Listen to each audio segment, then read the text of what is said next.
Hi, my name is Stella Mbugua. I'm a communications and child development specialist. Today, we are going to talk about holistic nurturing and a few facts for you. Brains are built. Strong foundations start way before a child is actually born. And the second fact is that children are conceived or born to learn. That learning does not start at kindergarten, it starts right in the womb.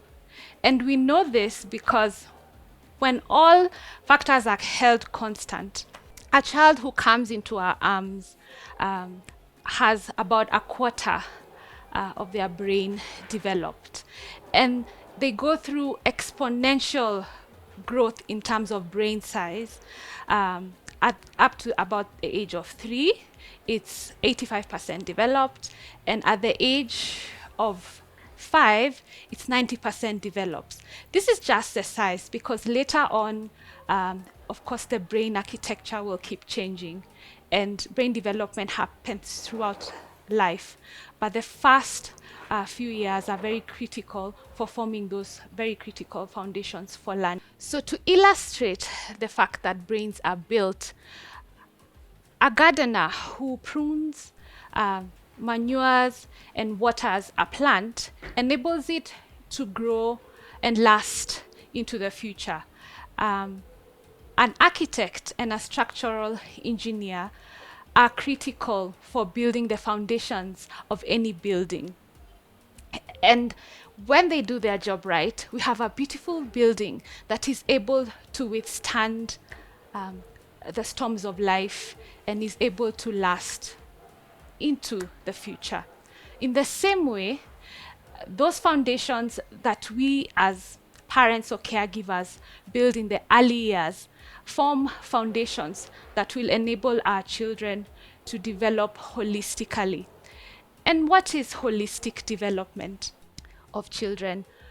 There are 6 ingredients to it, and the foundational one is spiritual nurture.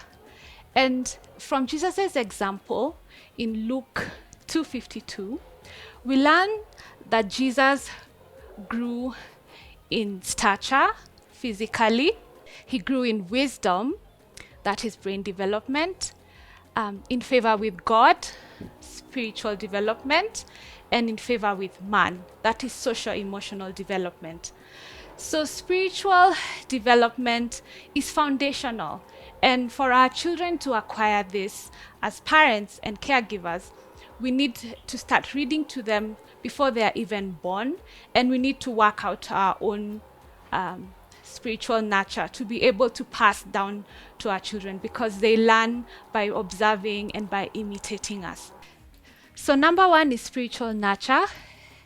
And as parents, we need to take care of our spiritual nurture because our children are imitating and they will learn from us, whether we are reading our Bible and spending quiet time with God. The second one is good health and well being. A skillful caregiver takes care of themselves to be able to have the reserves to take care of their child.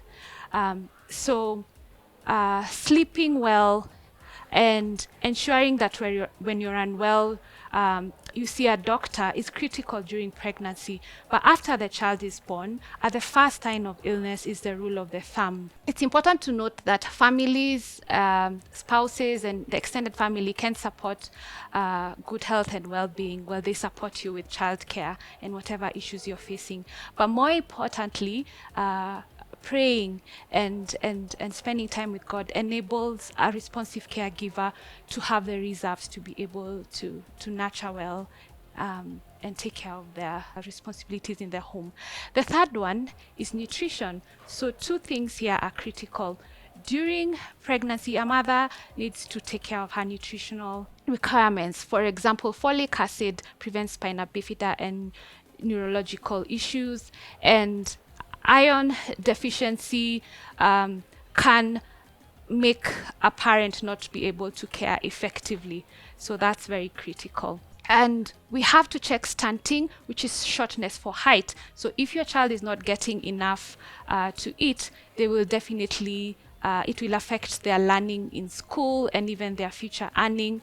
And also, if they are obese, which is overnutrition, they may end up being obese throughout life. So it's important to check what they're eating to ensure that they have healthy weight, because that will enable them to learn better and become productive citizens. The third one is safety and security.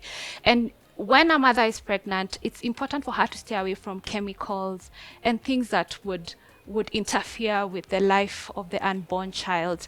When the child is born, good air, enabling their environments to be clean and safe is critical. The other issue is opportunities for early learning. And the rule of the thumb is to ensure that the play environment is activating the five senses for children. For example, touch, furry items, color, which stimulates sight, and also hearing, maybe for shakers that can easily be made from household items. So play materials in the play environment does not have to be expensive. It can be used from locally available materials and household items that will enable the child to learn. And lastly, a responsive caregiver. A responsive caregiver is one who is able to identify, understand, and respond to the cues of the child, whether they're in the uterus or whether they're during the very first years of life. And children are able to communicate to us through nonverbals. We need to be able to identify this even when they cannot talk. For example, a mother can be able to understand if a child is hungry or whether they're in pain. And if you're a keen, responsive caregiver, you're able to provide the adequate support. So lastly, and as I close, we cannot have a responsive caregiver who does not take care of themselves. And so reading the Bible, talking to a friend, doing your hobbies, and doing what it is that you love to do other than the normal day-to-day routine will enable you to be well enough and be able to get divine guidance, to be able to be responsive and provide all the pillars that we have talked about. And this will ensure that your child develops holistically. So I pray for each one of you that God will give you the wisdom as you provide holistic nurture for your children. Thank you.